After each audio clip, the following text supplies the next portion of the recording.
You don't square up.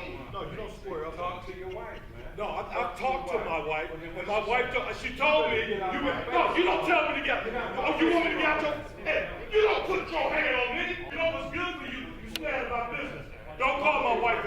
Talk to your wife. What did I just say? What did I just say?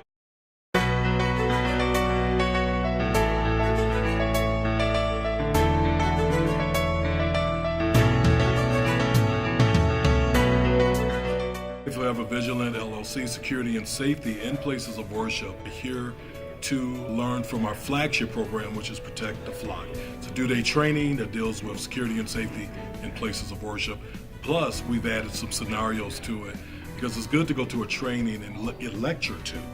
But when you can take the information that you've gathered from the lecture and actually begin to apply it, it changes the entire dynamic, and it gives that person to apply the information that they learned.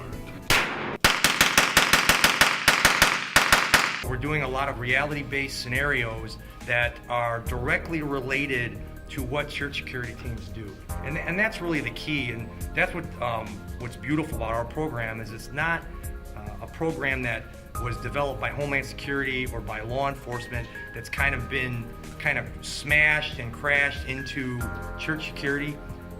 We built this program from the ground up for church security teams, and that's what it's designed for. So when you come to this class, it's not going to be something that Homeland Security built for law enforcement. It's actually created by and for church security teams.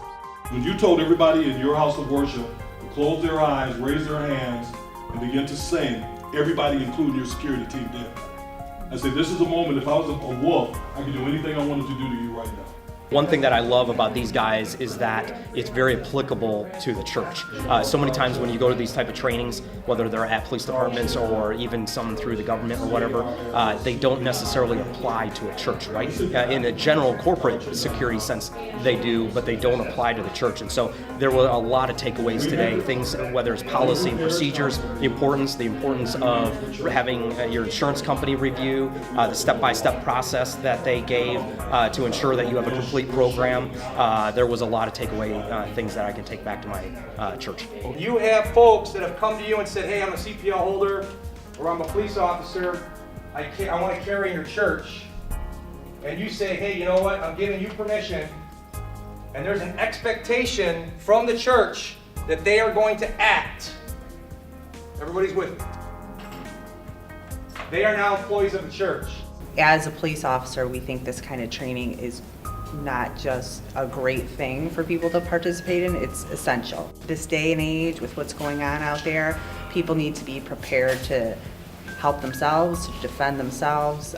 We know when active shooter situations happen, they happen quick, loss of life happens quick, and the more knowledge that people have, the more prepared they are to help themselves. The demand for training from churches is immense.